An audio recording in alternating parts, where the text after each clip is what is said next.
అంటే ఈ ఆయిల్ వల్లనే ఆర్ ఈ ఘీ అడల్ట్రేషన్ వలన జరిగిందా, అడల్ట్రేషన్ అయ్యిందా అనేది ఒక కమిటీ వేసినప్పుడు let us wait for the committee report. మనం ఇంకా ప్రస్తుతం అంతా చక్కగా నడుస్తుంది. అదే మీరంతా ఇప్పుడు నిర్మాణ కార్యక్రమాల్లోనే బాగా బిజీగా ఉన్నారు కానీ ఇది ఇప్పుడు ఇంకా దాని గురించి మాట్లాడుకుంటూ అనవసరం అకార్డింగ్ టు మీ.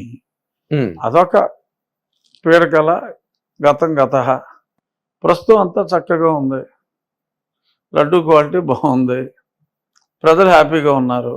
ఇంకా మనం లడ్లు ఏమన్నా కలిసిందా అనేది అంటే అప్రస్తుతం. ఈ మధ్యన పాపులర్ నోషన్ ఒకటి రన్ అవుతున్నారు సార్ సోషల్ మీడియాలో కూడా. అదేంటంటే ప్రపంచవ్యాప్తంగా ఉన్న హిందువులందరూ కూడా ఎంతో శిరసావహించే గాడ్గా వెంకటేశ్వర స్వామికి అంత ప్రాచుర్యం ఉంది. సో వాళ్ళు ఇన్నాళ్ళు తిన్న లడ్డూలు కానీ లేకపోతే ఆ క్వాలిటీని భరించి ఎందుకు జరుగుతున్నదో కూడా తెలియని ఒక నేపథ్యంలో వాళ్ళందరినీ శిక్షించాలి అనే ఒక గట్టి వాయిస్ వినిపిస్తున్నదండి.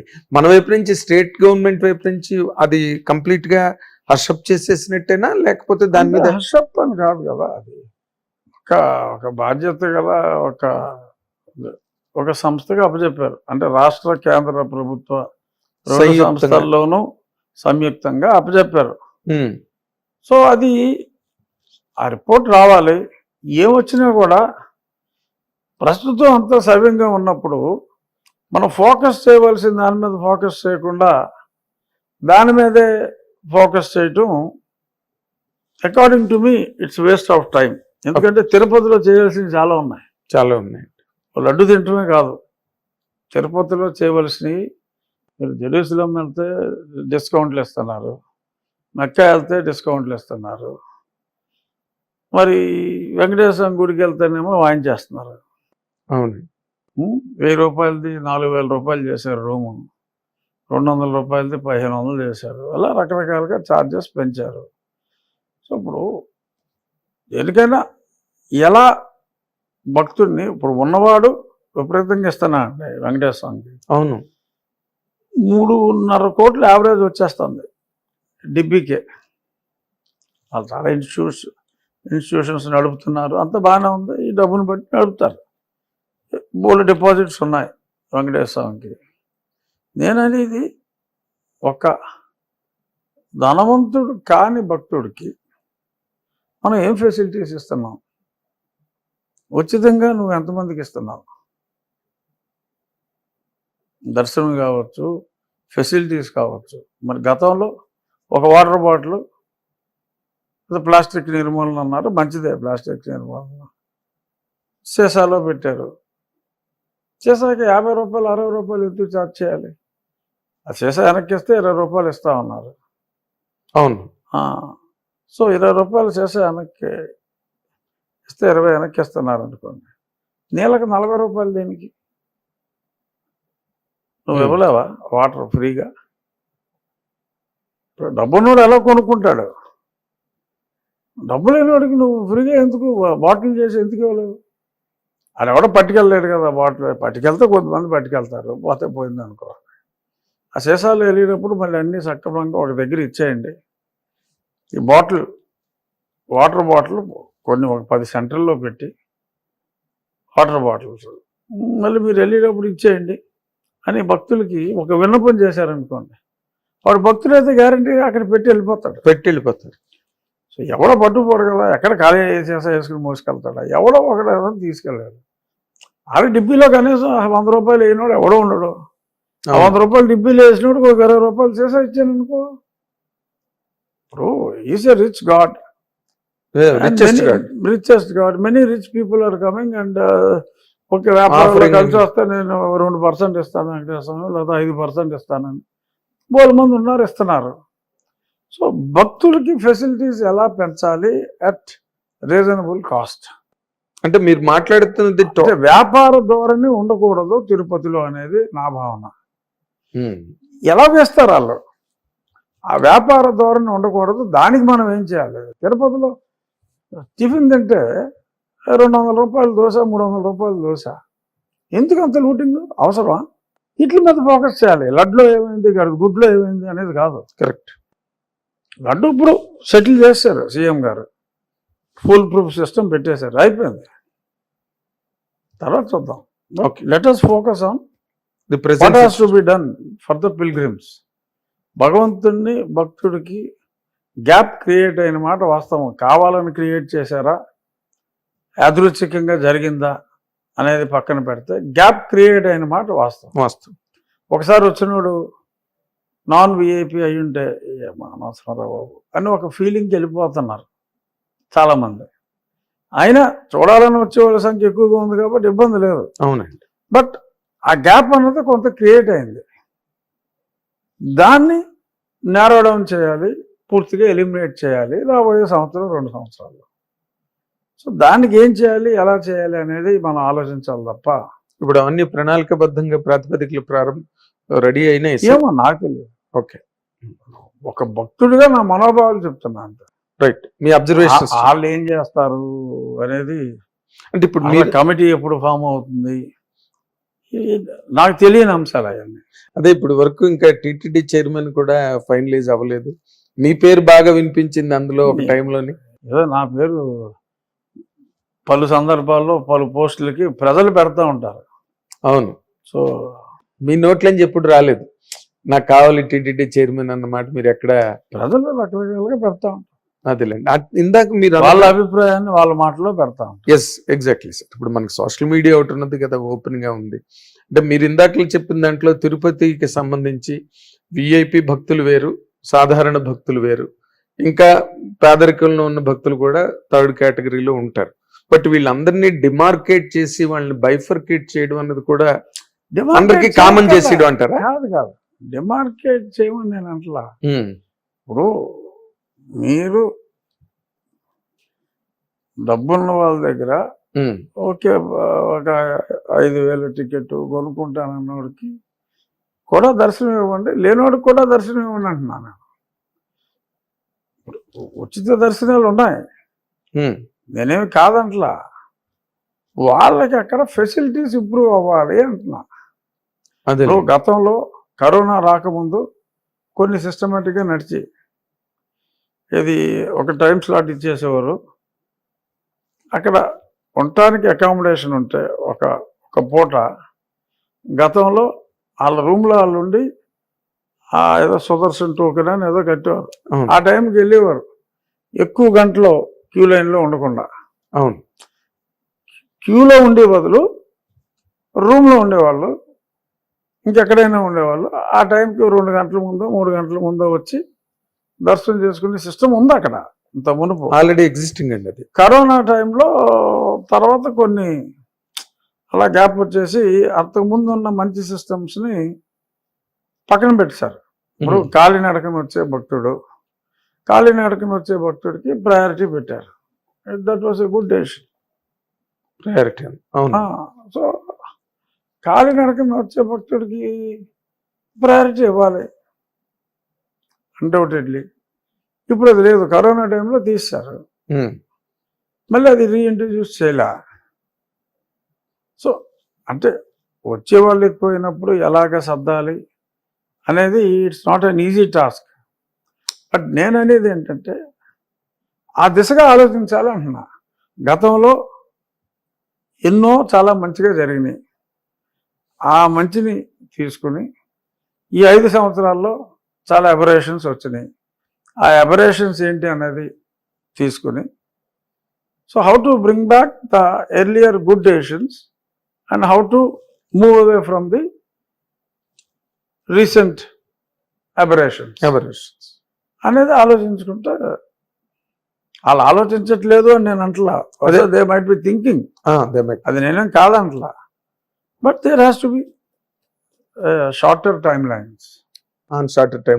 మీరు నార్మల్గా మీరు ప్రభుత్వానికి కానీ లేకపోతే చంద్రబాబు నాయుడు గారికి కానీ మీరు బాగా సన్నిహితులు కదా అన్ని కార్యక్రమాల్లోని, మీరేమి సజెస్ట్ చేయట్లేదా? You are not taking any active part in that అండి? ఇప్పుడు వరకు జరగలేదు. మంత్రివర్గం ఉంది, సో మంత్రివర్గం ఉపసంఘాలు ఉంటాయి, సో వాళ్ళతో మాట్లాడుకుంటారు. అదేలేండి, ఎలైట్ గ్రూప్ మాట్లాడుకుంటారు. మీరు ఎలైట్ కాదా ఏంటి? నేను ఎలైట్ అవ్వచ్చు, బట్ నేను ఎలైట్ గ్రూప్ సభ్యుని కాదంటున్నా. అందులో గ్రూప్ సభ్యులు. మంత్రులే ఉంటారు. ఓకే. ఇప్పుడు నార్మల్ గా ఈ ఇటీవల రోజుల్లో బాగా ఎక్స్ప్లోర్డ్ అయిన కంటెంట్ సనాతన ధర్మం అనే దాని మీద పవన్ కళ్యాణ్ గారు దాని గురించి మాట్లాడడానికి కూడా మీరు సమర్థించి మాట్లాడిన సందర్భాలు ఉన్నాయి. కానీ అక్కడ ఉదయనిధి మారన్ కానీ లేకపోతే ఇక్కడ ప్రకాష్ రాజ్ కానీ పవన్ కళ్యాణ్ గారి మీద విరుచుకుపడుతున్నారు. ఇప్పుడు సనాతన ధర్మం అనేది చాలా కాంప్లికేటెడ్ సబ్జెక్ట్ అండి. ఎవరో నిష్ణాతులు కాదు, నాకు I just know some fundamentals అంతే. అదేంటంటే ఒక్కొక్కటి దృష్టిలో ఒక్కో రకంగా ఉంటుంది. ఉమ్, ఇప్పుడు నాకు ఇప్పుడు ఒక ఆయన చెప్పాడు, మనిషి దృష్టిలో భగవంతుడు ఎవడు అంటే మనం చాలా దేవుడి బొమ్మల్లో చూస్తాం. మనిషికి 2 చేతులు. సో అయ్యే 2 చేతులు దేవుడికి ఉంటే మనిషికి దేవుడికి తేడా ఉందని మనం 4 చేతులు అలా పెడతా ఉంటాం. మామూలు ఒకే జ్ఞానం ఉన్నాడు మానవుడు, ఒక తలకాయ ఉంది. బ్రహ్మ మహాజ్ఞాని చతుర్ముఖుడు. చతుర్ముఖుడు, 4 తలకాయలు. మన విజువలైజేషన్ అది. సో అలాగా ఒక చీమ దృష్టిలో దేవుడు ఎవరు, దేవుడు ఎలా ఉంటాడు, మనిషి 6 చేతులతోటో లేకపోతే 4 తలకాయలతోటో దేవుణ్ణి సృష్టించుకున్నట్టు మన విషయంలో ఉమ్, ఒక చీమని నీ దృష్టిలో భగవంతుడు ఎలా ఉంటాడని అనుకుంటున్నావు అని అడిగితే ఆ చీమ ఏమంటుందంటే నాకు కొట్టడానికి ఒక కొండ అని ఉంటుంది. అవును. సో గాడ్కి 2 కొండలు ఉంటాయని చెప్పి చీమ భావిస్తుందంట. అంటే దానికున్న దాని విజువలైజేషన్ దాని విజువలైజేషన్లో దానికి ఒకటి ఉంటే దేవుడు చీమకి 6 దేవుడికి 2 కొండలు ఉంటాయి బహుశా. దైవ which is much superior than that original ant. The original ant. అలాగా ఈ సనాతన ధర్మం కూడా ఒక్కొక్కరి దృష్టిలో ఒక రకంగా ఉంటుంది. అవునండి. సో ఎందులో అయినా మంచి చెడు ఉంటాయి. ఉమ్, సో వాళ్ళు మాట్లాడే పాయింట్ ఏంటంటే ఈ వర్ణ విభజన అనేది సనాతన ధర్మంలో ఉంది. ఆ వర్ణ విభజన వలన ఈ కుల వివక్షలన్నీ వచ్చినాయి. సో కాబట్టి బికాస్ ఆఫ్ ఆ వర్ణ వివక్ష వలన అదే సనాతన ధర్మం అని చెప్పి వాళ్ళు అనుకుని దానికి వ్యతిరేకంగా వాళ్ళు మాట్లాడుతున్నారు. వాళ్ళ అర్థం చేసుకున్న సనాతన ధర్మం ప్రకారం వాళ్ళు మాట్లాడిన దాంట్లో తప్పు ఉందని నేను అంటలా. That is their perception and their information or knowledge on that particular Sanatana ధర్మం, దేర్ అండర్స్టాండింగ్. సో ఒక్కొక్కరికి ఇప్పుడు original purpose of creating the caste system is totally different. చాతుర్వర్ణ మోడల్. ఎందుకు అంటే ఒక్కొక్కరికి ఒక నిర్దిష్టమైన పని అప్పచెప్పకపోతే సమాజంలో అందరూ కలిసి బ్రతకాలి అంటే కొందరికి కొన్ని పనులు అప్పచెప్పాలి. ఆ వృత్తి ప్రావీణ్యం వాళ్ళకు ఉంటుంది. సో అలాగా కమ్మరని, కొమ్మరని, వడ్రంగని అన్ని రకాల క్రాఫ్ట్స్కి ఇప్పుడు ఒక వడ్రంగి వాళ్ళ కుమారుడికి వచ్చే వాళ్ళకి ఆ పని నేర్పుతాడు. కాబట్టి మనకి సమాజం అవసరానికి ప్రతి క్రాఫ్ట్లోనూ నిష్ణాతులు ఉండేలాగా పెట్టారు. ఆ రంగంలో అప్పుడు ఎవరు ఆ రంగాన్ని ఎంచుకుంటే వాళ్ళు ఆ కులం అని చెప్పుకున్నారు. అవును. మొదలైంది యాడమ్ అండ్ ఈవా, లేకపోతే భగవంతుడు ఒక స్త్రీ పురుషుడు సృష్టించడా, ఒక్కొక్క మతంలో ఒక్కొక్క రకంగా ఉంటుంది. అవును. బట్ మొదలైంది ఎగ్జిస్టెన్స్ మొదలైంది ఇద్దరు వ్యక్తుల దగ్గర నుంచే over a period of million of years. ఎందుకు వచ్చినాయి అంటే అందరూ కలిసి ఉండాలి అంటే అందరూ ఒకే పని చేస్తే మిగిలిన పని చేయడానికి ఎవరు ఉంటారు, అందుకని చెప్పి ఒక డివిజన్ లాగా పెట్టారు. సో అది మిస్ఇంటర్ అయి ఉండొచ్చు, కొంతమంది వివక్షకి గురై ఉండొచ్చు. But that is not the mistake of the original మనం. ఆ తర్వాత మనం దాన్ని ఎక్స్ట్రాపోలేట్ చేసి మిస్ఇంటర్ప్రిట్ చేసి చేసుకుని తెచ్చుకున్నాం. సో పర్హాప్స్ తమిళనాడు వాళ్ళు ఆ మిస్ఇంటర్ప్రిటేషన్ తప్పు అంటున్నారేమో. డెఫినెట్గా వర్ణ వివక్ష అనేది తప్పు. వివక్ష గురించి అది పెట్టలా. సమాజంలో 10 మందికి 10 మంది ఉపయోగపడటం కోసం ఒక సిస్టమ్ని తీసుకొచ్చింది చాతుర్వర్ణం అని ముందు పెట్టుకున్నది. ఆ శూద్రులు అన్న కేటగిరీలో అన్ని ఇతరులు ట్రేడింగ్ ఒకటి ఉండాలి, అక్కడి నుంచి ఇక్కడికి ఇక్కడి నుంచి అక్కడికి తెచ్చి అమ్మేవాడు.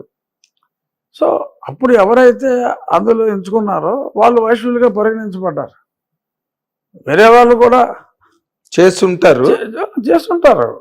సో అది ఒక పర్పస్ కోసం, ఇక్కడ ఉన్న సమాజం కోసం అప్పుడు పెద్దలు రాసింది అది. ఇలా ఉంటే బాగుంటుందన్నారు, ఇంప్లిమెంట్ చేశారు. అది ఎందులో అయినా కొంచెం వెర్రి పొంతులు తొక్కుతాయి. సో కాబట్టి మంచి గురించి ఒకళ్ళు మాట్లాడి ఆమె సనాతనే అని కళ్యాణ్ గారు అని ఉండొచ్చు. అవును, దానివల్ల వచ్చిన దుష్పరిణామాలని చూసి అది కరెక్ట్ కాదని చెప్పి ఉదయనిధి స్టాలిన్ మాట్లాడచ్చు. So in their view both are right. అతని పర్సెప్షన్లో అతని రైట్. అంటే మీరు ఒక ఒక ఒక ఎనాలిసిస్ చెప్పి దాంట్లో పవన్ కళ్యాణ్ గారు కరెక్టే, ఉదయనిధి మారిన ఆయన యాంగిల్లో ఆయన కరెక్టే. అతను చేసుకున్న అర్థం ప్రకారం, ఎందుకంటే ఎంతో కొంత వివక్ష అనేది ఈ రిజర్వేషన్ అని ఇప్పుడు ఒక రకంగా కోర్టులు కూడా దీనికి బాధ్యులే. ఇప్పుడు గతంలో ఎస్సీ ఎస్టీ చట్టం తీసుకొచ్చారు. నన్ను తిట్టాడు, నిన్ను తిడితే కనుక నీకు ఎంత రివార్డ్ ఇస్తాం, నువ్వు తిట్టావని కంప్లైంట్ ఇస్తే ముందు నీకు రివార్డ్ ఇస్తాం, చట్టం అది. సో తర్వాత అసలు ముందు 14 రోజులు రిమాండ్ వేసేయాలి. ఒక దళిత సోదరుడు ఒక కంప్లైంట్ ఇచ్చి పలానా నాగేంద్ర కుమార్ అనే బ్రాహ్మణుడు నన్ను ఈ రకంగా దూషించాడని చెప్పి పోలీస్ స్టేషన్కి వెళ్తే ఎఫ్ఐఆర్ రిజిస్టర్ అయితే 10,000 ప్రైజ్ ఇస్తారు ఆడికి. So in a way it has become an encouragement. చట్టం పెట్టిన ఉద్దేశం వేరు, జరుగుతున్నది వేరు. మనుధర్మంలో వివక్ష లేదు. అందరూ అందరినీ గౌరవించాలి, ఎవడు చేసే పని అటు చేయాలన్నాడు అంతే. ఆ వెరితనాన్ని ఉదయనిధి ప్రశ్నిస్తున్నాడు. అందులో ఉన్న ఆలోచనని పవన్ కళ్యాణ్ గారు ప్రశ్నిస్తున్నాడు. దానిలో ఉండే పాజిటివ్ ఆస్పెక్ట్ ని ఆయన ప్రాపప్ చేస్తారు. దానివల్ల వచ్చిన నెగిటివ్ ఇంప్రెషన్స్ ని ఉదయనిధి ప్రశ్నిస్తున్నాడు. So both are not wrong, because అది మిస్ఇంటర్ప్రిట్ అయ్యింది అన్డౌటెడ్లీ. ఇప్పుడు దీనివలన ఈ చట్టం పెట్టినందువల్ల జరిగింది ఏంటి? ఇప్పుడు ఎవరో ఒక అతను దళిత వర్గానికి చెందిన వ్యక్తి ఇల్లు కత్తికోవాలంటే భయపడుతున్నారు. ఎందుకు? Not because of any hatred towards them. I have utmost respect for Dalits, ఎందుకంటే అందరూ సమానమే. ఎప్పుడో మా ముత్తాతలు ఎప్పుడో ఈ వర్ణంలో వచ్చారు, మనం ఆ వర్ణంలో ఉన్నాం. సో ఆల్ ఆర్ ఈక్వల్ అనేది నా సిద్ధాంతం. కానీ ఈ చట్టం వల్ల వచ్చిన ఇబ్బంది ఏంటంటే, రేపొద్దు నేను ఇంటి వద్ద అడిగితే నా మీద కేసు పెడతాడేమో అని భయం. అతను పెడతాడా పెట్టడా అన్నది పక్కన పెడితే, పెడతాడేమో అన్న భయం వస్తుంది సమాజంలో. అది తెలియకుండా ఉంది, అది అంతర్లీనంగా ఉంది. బయటకు అనడానికి భయపడుతుంది. బయటకు అనరు, లేదండి ఇల్లు ఖాళీ లేదండి అని వేరే వాళ్ళు చూసుకుంటారు. ఎందుకు?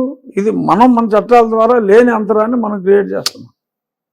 ఇప్పుడు ఇది చాలదన్నట్టు ఓకే, మా ప్రభుత్వమే మాట్లాడింది, బీసీలకు కూడా ఈ చట్టం అంటున్నారు. మరి అది ఇంకొక తలనొప్పి కదండి, మామూలు తలనొప్పి కాదు. అంటే సమాజాన్ని విడగొడుతున్నారు according to me. It may be my party decision, but as an individual I can give my opinion. అంతే కదా. ఇప్పుడు 50% బీసీలు ఉన్నారండి, ఉమ్, 20% ఎస్సీలు ఉన్నారండి.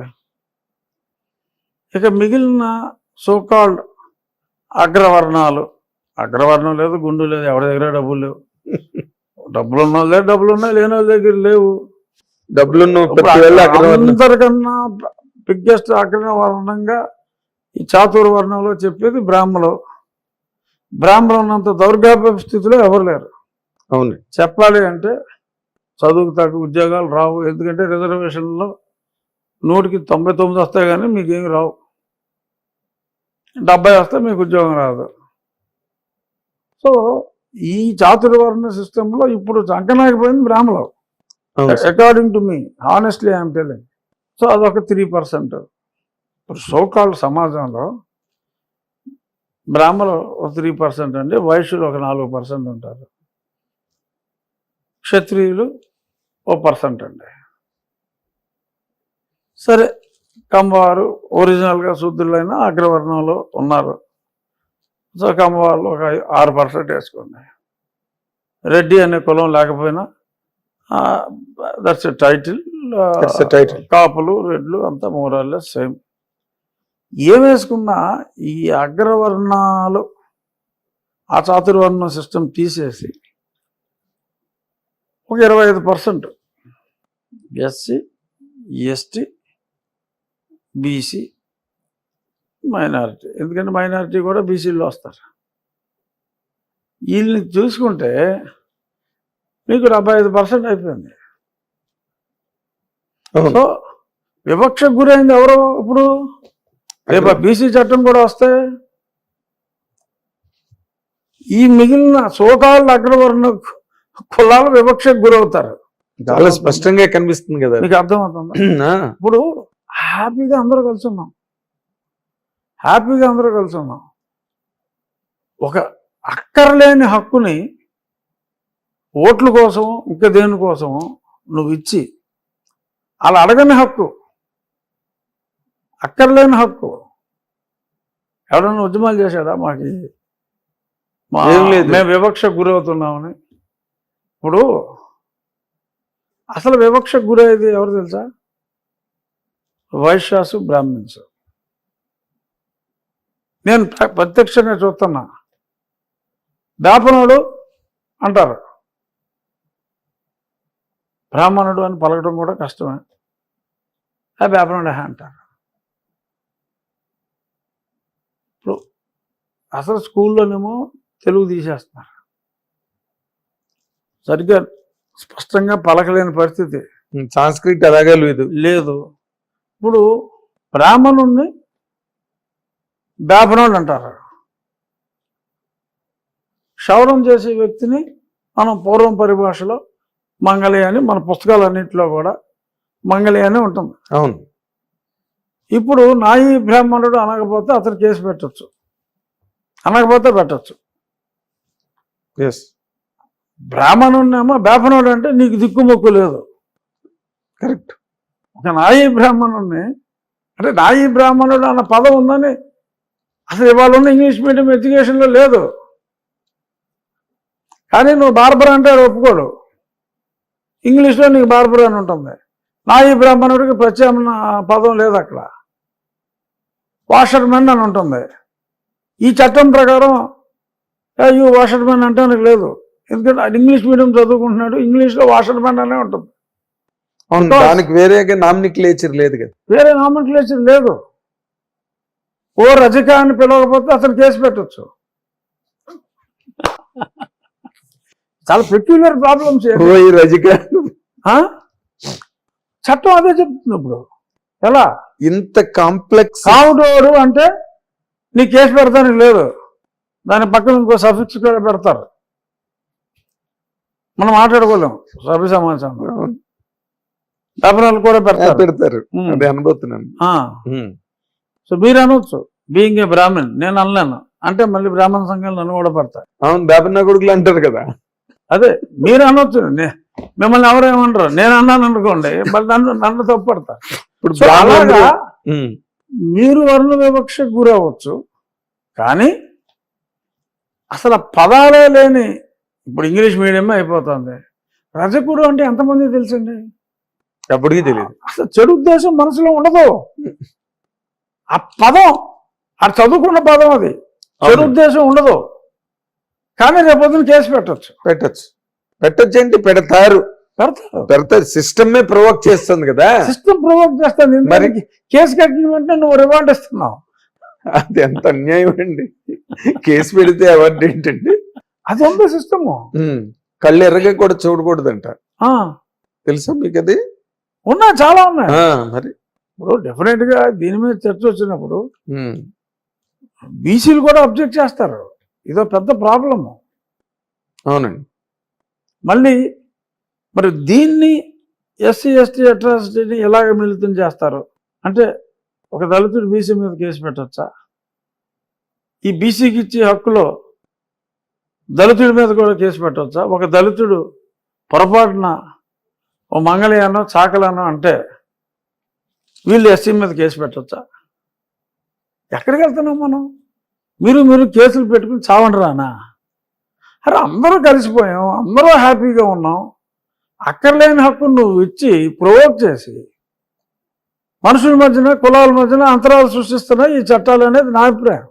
కాదు సార్, ఓ పక్కనేమో సనాతన ధర్మం అనేది అంత పెద్ద ఫైటింగ్ ఓ పక్కన జరుగుతున్నది, ఇంకో పక్కనేమో క్రిస్టియానిటీ అని చెప్పి జగన్మోహన్ రెడ్డి గారు ఆయన చేస్తున్నాడు. వీటిలో మళ్ళీ బీసీ చట్టం తీసుకురావడం ఏంటండి? How far it is correct and relevant? కాదండి, బీసీలకి మీరు మంచి చేయండి, మీ ఓట్లు రాజకీయం అది ఎవరికైనా చేయించండి, దానికి చట్టం ఎందుకు? దాన్ని ఇటువంటి చట్టం ఏది, ఈ చట్టం వేరు. ఈ చట్టం ఏంటి? బీసీ వివక్ష చట్టం. ఒక ఎక్సెప్ట్ యాపనోని, కామటోని, రాజుగారిని, కమ్మోడిని, ఇంకా 1-6 కులాన్ని తప్ప ఇంక ఎవరిని కూడా అది కాపాడే అంటే తప్పులేదు. అది వ్యాపారంరా తప్పులేదు. బట్ నువ్వు ఆడు డాష్ ఆడరా, ఈడు డాష్ ఈడురా అని మనం తరతరాలుగా మాట్లాడితే అది కేసు కట్టేయచ్చు. మిమ్మల్ని వేపన డాష్ అంటే మీరు కేసు కడతానికి లేదు. అవును, మీరు పొరపాటున అతని పేరు మర్చిపోయి అని వృత్తితో పిలిచారండి. చూడండి, మీలాంటి త్రిపులార్ కూడా మాట అనడానికి భయపడుతున్నారు.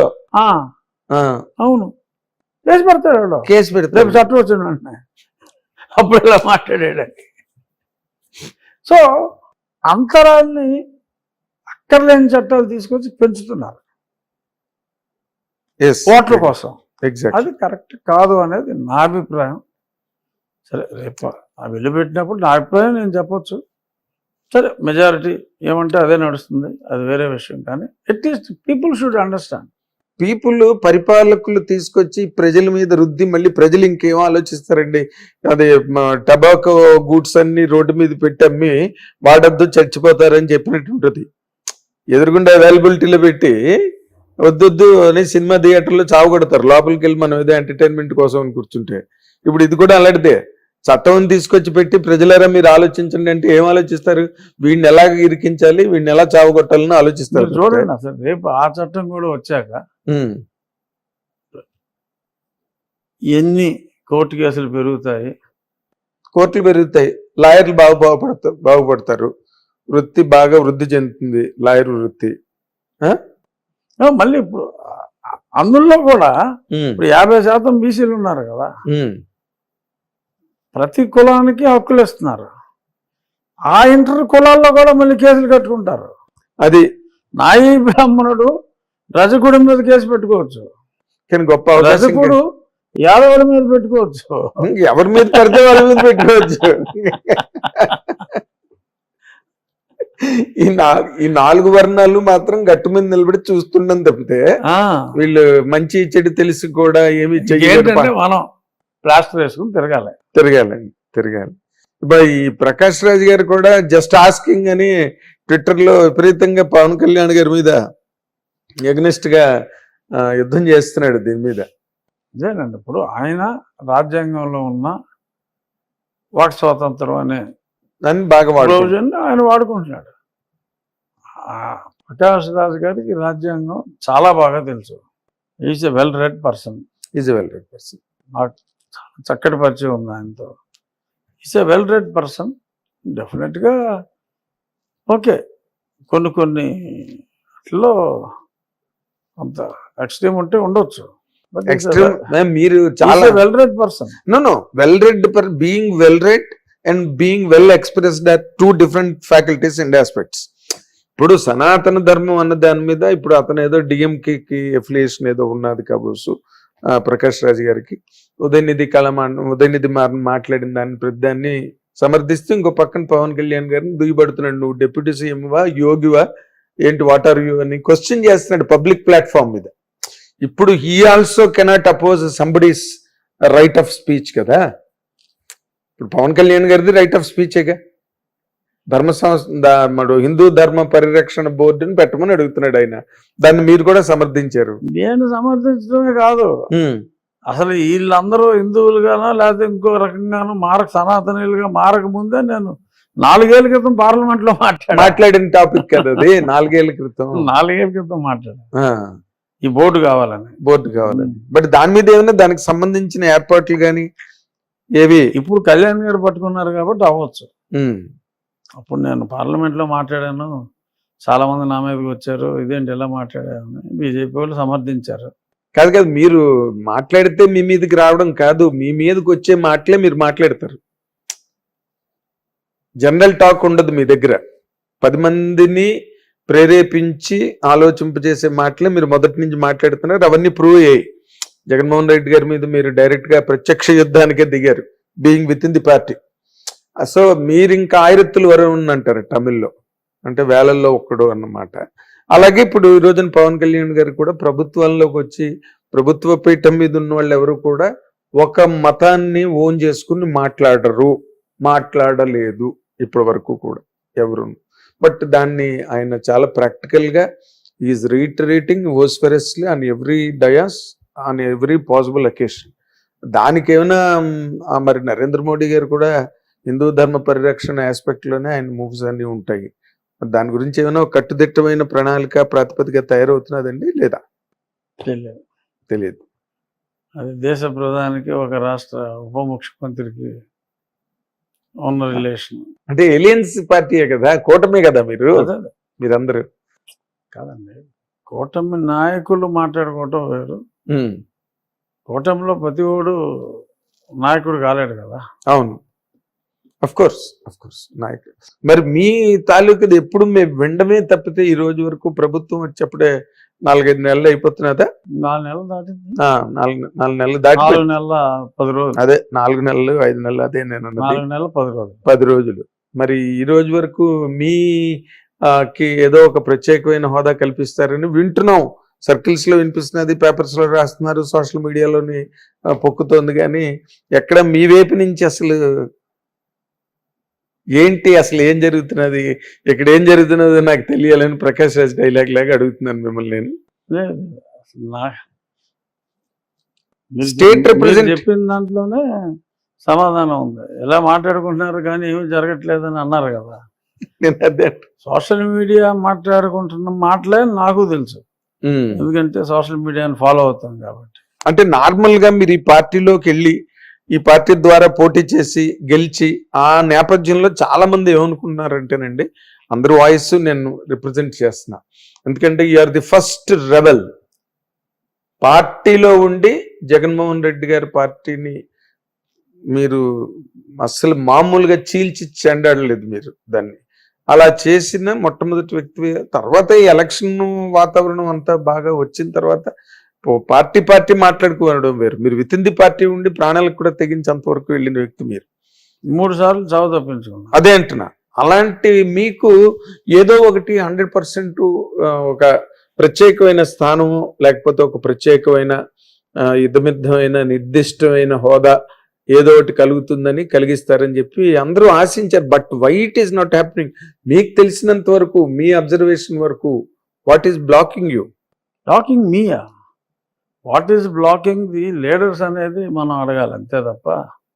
అదే సార్ ఫ్రమ్ దైర్ సైడ్ మీరు ఆర్ బీయింగ్ బ్లాక్డ్ అంటే ఇప్పుడు మీకు ఏదో ఒకటి ఇస్తే you are on the forging direction, you are on up search. ఇవాళ ఫార్చునేట్గా నాకు అవసరం లేదు, ఫార్చునేట్గా. ఎందుకంటే మొన్న లాస్ట్ వీక్ విజయనగరంలో కలిసాం, లాస్ట్ మంగళవారం. అవును, 6 రోజులైంది. విజయనగరంలో నా కాన్స్టిట్యున్సీ కాదు, నా ప్రాంతం కాదు, మీకు ఏ రకంగా సంబంధం లేదు, ఏమీ సంబంధం లేదు. విజయనగరంలో ఆ 500 మీటర్ల రోడ్డుకి 2 వైపులా ఉన్న క్యూ లైన్లో నాకెంత గౌరవం ప్రజలు ఇచ్చారు. మిమ్మల్ని ఎంతమంది పలకరించారో, మిమ్మల్ని చూసి ఎంతమంది కేకలు పెట్టారో నేను ప్రత్యక్ష సాక్షిని. మీరే ప్రత్యక్ష సాక్షి. ఎస్, నాకు తెలిసి రాష్ట్రంలో ఏ మంత్రికి కూడా అందులో 10వ వంతు కేకలు కానీ ఇంకోటి కానీ ఉండవు. కేరింతలు కెవ్వు కేకలు లేవు. మీరు కాబట్టి అంటే నేను అనేది ప్రజల్లో నాకు అంత గౌరవం ఉన్నప్పుడు ఈ పదవి పదవి నాకెంత అంటలా, ఇవ్వనందువల్ల నాకు నష్టం లేదంటున్నా. అది మీకు వాటిల్లో నష్టం ఏం లేదు, నాకు వాటిల్లో నష్టం ఏమీ లేదు. మీ ఇమేజ్ ఏం తగ్గదు, మీ పాపులారిటీ తగ్గదు. ఎవడైనా మంత్రి అయితే 10 మంది గుర్తిస్తారేమో అని అనుకుంటారు జనరల్గా. అవును, అసలు నాకు ఏ పదవి లేకుండా నాకు గుర్తింపు ఉంది.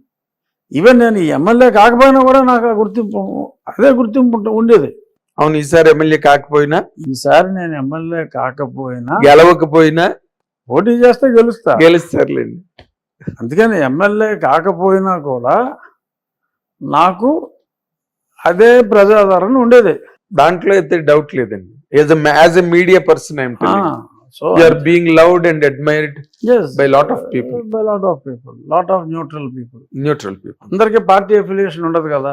పార్టీ అఫిలియేషన్ లో ఉన్న వాళ్ళు కూడా కొంతమంది బయటకు చెప్పలేకపోవచ్చు, So, నాతో వ్యక్తిగతంగా అన్న వాళ్ళు చాలా మంది ఉన్నారు. న్యూట్రల్ పీపుల్ లో ఎస్ నన్ను అభిమానించే వాళ్ళు ఉన్నారు, లక్షల్లో ఉన్నారు. ఎస్, సో అంచేత ఏ పదవి రాలేదు అన్న బాధ హానెస్ట్గా చెప్తున్నా, నాకు ఏ కోసమే లేదు. హానెస్ట్గా చెప్తున్నా. ముందు ప్రమాణ స్వీకారం రోజు పిలుపు వస్తుందని అనుకున్న మాట నిజం. ఒక 2-3 నిమిషాలు okay, or at the most 5 నిమిషాలు వదిలేసాం. పూర్తిగా ఎమ్మెల్యేగా నా పనిలో నేను మీ అంత బిజీగా. హిట్ టీవీ యాప్, ఇందులో short news, live news, entertainment shows, movies, digital magazines తో పాటు మీ జిల్లా వార్తలను కూడా ఫ్రీగా చూడొచ్చు. అంతేకాదు కేజీ నుంచి పీజీ వరకు విద్యార్థులకు స్కాలర్షిప్ కూడా అందిస్తున్నాం. ప్రతి వారం 10 మందికి లక్కీ డ్రా ద్వారా ఒక్కొక్కరికి 10,000 రూపాయలు అందిస్తున్నాం. ఇంకెందుకు ఆలస్యం, వెంటనే హిట్ టీవీ యాప్ ని డౌన్లోడ్ చేసుకుని ఫ్రీగా ఎంటర్టైన్మెంట్ పొందండి. Hit TV app. Hit TV app. Please download hit TV app. Hit TV యాప్ని ఫ్రీగా డౌన్లోడ్ చేసుకొని ఎంజాయ్ చేయండి. మీకు నచ్చిన ఎంటర్టైన్మెంట్ కోసం హిట్ టీవీ యాప్ ని ఫ్రీగా డౌన్లోడ్ చేసుకొని ఎంజాయ్ చేయండి. హిట్ టీవీ యాప్ ని డౌన్లోడ్ చేసుకుని ఆస్వాదించండి, ఆశీర్వదించండి. ఇంతమంది సెలబ్రిటీలు హిట్ టీవీ యాప్ ని డౌన్లోడ్ చేసుకోండి అని చెప్తున్నారంటే ఎంత మంచి యాప్ ఆలోచించండి. అమెరికా అమెరికాలో చదవాలనుకునే వాళ్ళకి విశ్వసనీయమైన పేరు మన శౌర్య కన్సల్టెన్సీ. UK లో 1 year masters, UK లో 1 year masters, 2 years work permit up to 5 years visa. Contact Saurya Consultancy. Contact 89851 89851.